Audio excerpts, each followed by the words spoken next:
I think this is the culmination of decades of Islamist indoctrination in this country. So I think to say that it's only the internet is disingenuous, because the susceptibility to violent Islamic radicalization is created by a foundation in indoctrination. And before 9/11, this was going on out in the open in institutions across America, and nobody thought it was important. And so we have a whole generation of people that grew up with that mentality, with the anti-pluralistic, anti-American mentality that now comes to fruition in some violent form. And we can't say that we could stop, or these conversations are not happening in the mosque anymore, or they're much more careful now. But what happened to all those years that our young people who are now adults suffered from that indoctrination? So we need to go back. We need to have a process of retraining. We need to have a counter-radicalization agenda for this country, and we need to take ownership of this problem in the Muslim community. Nobody's buying the political correctness, and people often ask me, why are you talking this way? Like, why are you airing the problems of the Muslim community? And I said, because the American public needs to know there's a difference between mainstream, moderate, traditional American Muslims and these extremist groups. And if I stay silent, if everybody in my community stays silent, then we all look the same. How do they know the difference? That, you know, Major Hassan apparently wrote Soldier of Allah on his business card. What is that? I've never heard of that. It's not normal behavior. It's not appropriate behavior.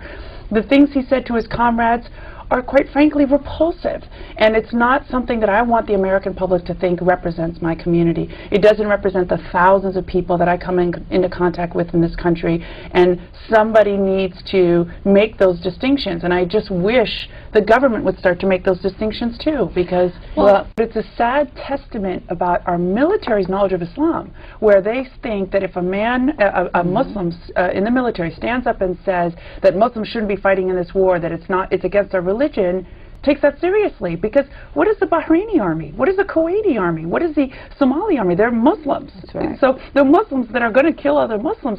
It's silly. You go to any Muslim country in this world, military servicemen are Muslims. So just the fact that he brought up that issue should have been a red flag to the military to say, what is this guy talking about? That's just ridiculous. They just ignored it, or they thought it was normal. The Islamist institutions in this country have been so good at convincing our government and our officials of what Islam is and what's normal that we just can't even recognize what's rational anymore. Political Islam is basically a 20th century response to decline, what Muslims perceive as a decline of Islamic civilization. So it was basically a way for totalitarian ideologues to empower Muslims against what they see as colonial infringement on Muslim territory. So it was a way of uniting the community, empowering them against the other, creating this us versus them mentality, and basically elevating military jihad to the sixth pillar of Islam. Juxtapose that with traditional Islam, and traditional Islam is a relationship between the believer and God. It has a rich tradition of 1400 years that was never fighting with other people, that doesn't need to be at war with Christian and Muslim societies. It is a pluralistic, open and tolerant interpretation of Islam. So when you have traditional Islam juxtaposed to political Islam becomes a totalitarian, fascist ideology, just like communism or fascism. It's no different. It's a way to mobilize people, to make your subjects feel like they're victimized by the other, and to create political power. And so that movement got transplanted around the world and took on different manifestations and character traits based on the land in which it landed in. So in the United States, it had this unique way of presenting itself as an empowerment for Muslim communities, even though they weren't, you know, Muslims that immigrated to the United States weren't particularly poor communities like they were in Europe. But it was a way of saying, you know, we have to look forward to creating an Islamic state, for turning America into a Muslim country, but to also have a way of setting up the Muslim community against Christian society and advancing that community. Well, I wanted to comment on how this is, this creation of Islamism in the United States is the result, again, of decades of hard work by global Islamist institutions and networks in this country, paying millions of dollars to set up chairs of Islamic studies in universities, creating schools, primary schools and upper level schools, creating mosques, creating community centers to promote and propagate this ideology. It's literally a social deconstruction project where they're trying to deconstruct traditional Islam and the mindset of Muslims into this political Islamist mentality and into this paradigm of us against them. It's anti-pluralistic, it's anti-integrationist, and it's against everything that traditional Islam stands for. Because one of the foundational principles of traditional Islam is obey God, obey Prophet, and obey those on authority over you. And authority over you are the rulers in your country.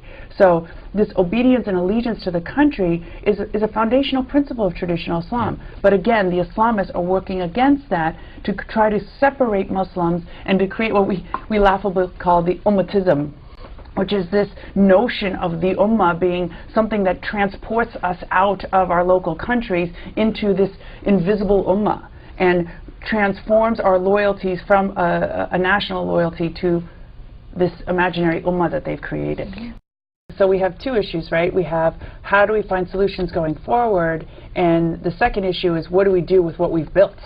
You know, what do we do with the people that we've allowed to transpire already? I'd like to talk. You asked the question about, you know, what are the different recruiting methods, or how do people get radicalized? And I myself, when I was first learning about Islam, I wasn't raised with a strong Islamic faith. So when I first started to seek out Islam, and I went to the local Islamic center, I was actually recruited into one of these Islamist groups, and their tactics were, again, about this issue of empowerment. And the messaging was constantly about, we need to change America. We need to make the country Muslim. We need to make the government Muslim. And in order to do that, you need to get involved. So it was constantly about changing America and changing the rules of America. And I would go home to my family saying, you know, this Islam stuff and this, you know, problem with America, like, what is it? And my parents like, what are you talking about? What are you learning over there? And it was strange because they didn't grow up with that, and they didn't understand what in the world I was learning over there. And I told them, I said, you know what? I don't need to fight the power. That's the way I described it. I'm like, I'm not interested in fighting the power. That's interesting. I was looking for a relationship with God. And so it wasn't until I was confronted with this relationship with this group that I realized there was a whole nother dimension of Islam, which is the spiritual dimension, which is the dimension I was looking for. I was looking for a relationship with God. I wasn't looking to fight the power, nor was I looking to change America.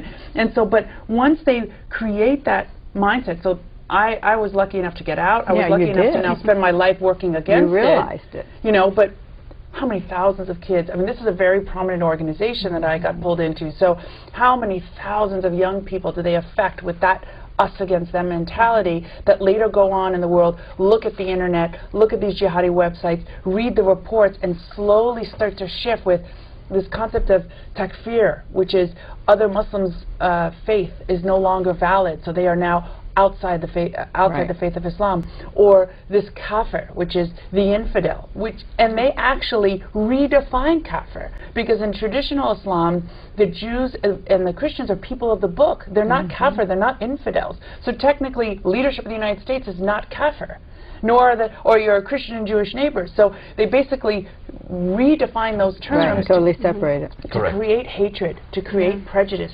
When all you see on TV are crazy Muslims beheading someone, killing people, going on shooting rampages, you figure all Muslims are like that. So same for a convert or somebody new to devout faith in Islam, is when that's all that's out there, that's what you think is real Islam. And I'd like to clarify, in my experience, I started in the mosque, but my experience with the Islamists was from a national Muslim organization in the mosque. In the mosque. So, like she's talking about terror cell recruiting, there's also Islamist network recruiting inside the mosques, because they're looking for people with a sense of social activism, people that want to participate, and they think they're ripe for this kind of indoctrination. If we're going to define all Islamism as radical, but it's deviant, but not all of it's radical. So a lot of the stuff you learn in the universities is just deviant Islam. So it's Islamist ideology. It's devoid of terror. The Salafi sect of Islam basically came and said, it was born in Saudi Arabia.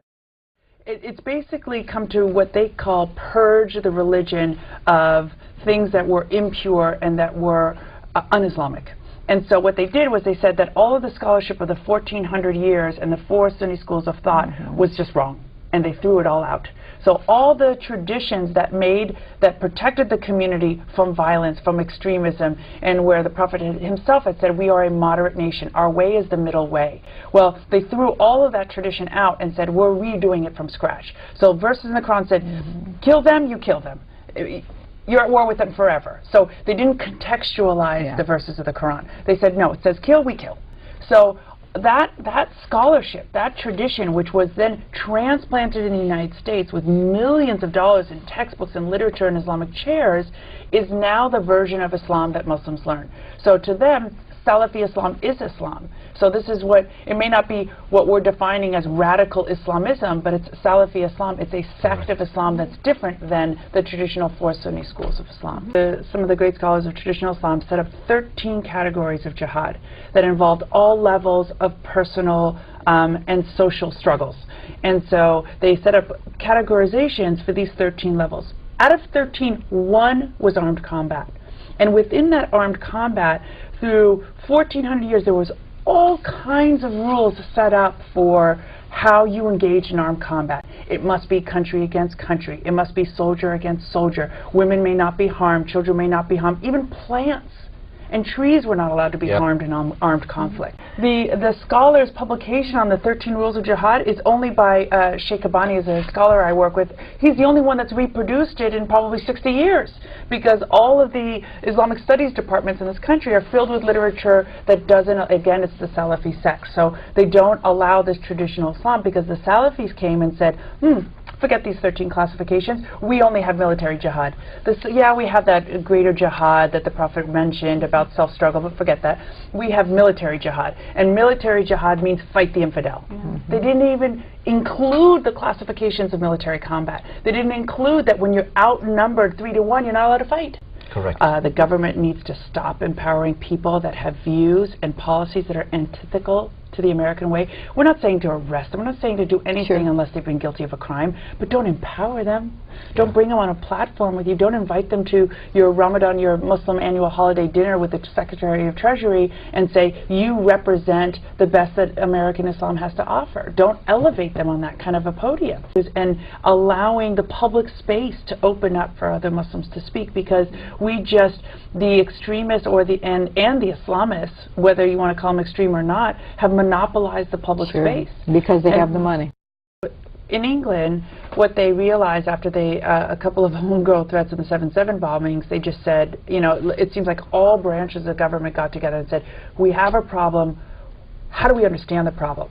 And from what I saw, because I'm in touch with a lot of the grassroots communities there, they literally went across and contacted at the local level community groups across the country to ask what was the problem. So they brought in advisors at all levels, they brought in consultants, they brought in community members to come and say, what do you see as the problem? Why do we have this radicalization threat? And the overwhelming majority of them told them about, you know, the issues of radical Salafi indoctrination, the foreign money, the foreign preachers coming in and giving a podium, the very radical foreign preachers that aren't stopped by the government and that continue to proselytize and recruit their young people. And then they had, Britain has a unique experience. They have this social integration problem. They have the fact that the local communities went into these, they created like these ghettos. But ironically, the institutions of Islam in Britain, majority of them are traditional Muslim institutions, because the South Asian community immigrated into Britain with their local peers, they called them, with their local imams. They were basically spiritual leaders of the community. The reason the kids got recruited out into extremist groups was because these peers lacked the ability to navigate South Asian and British culture. Really? And so the young people felt disenfranchised, they felt disempowered by being in these ghettos and not being able to relate to British life, so they got recruited to these extremist groups. But now, when the country is having this introspective approach to what is Islam in Britain, these young people have networks to go back into. So there is traditional community structure that they can go back into. And the British government said, well, geez, we have these structures. Why don't we empower these structures so these kids that get recruited can stay that can go back to their communities and live in mainstream Islam. They're making a lot of the same mistakes we make, where they say, and me and Zaino talk about this all the time, well, the only legitimate ideology for terrorists, for people that are, you know, full-blown terrorists, are soft terrorists. In other words, soft extremists. They are the only ones with street cred to take these terrorists out of these groups. And they're constantly grappling with the community backlash, saying, no, that's not the solution. What they need is traditional Islam that will teach them this deviant ideology is not the real Islam. You don't need a soft version of the deviant ideology, because eventually that's going to slippery slope back into violence. Same thing. So they're in a heated public debate about that issue. I think that we could take the lessons learned from that and kind of move forward, because they're in contest 3 right now, which is addressing, are we going to start at Islamism and not just violent Islamism? Are we going to address the problems of Islamism? And I think that's where our conversation needs to start. We don't need to go backwards towards violent Islamism, but start at Islamism.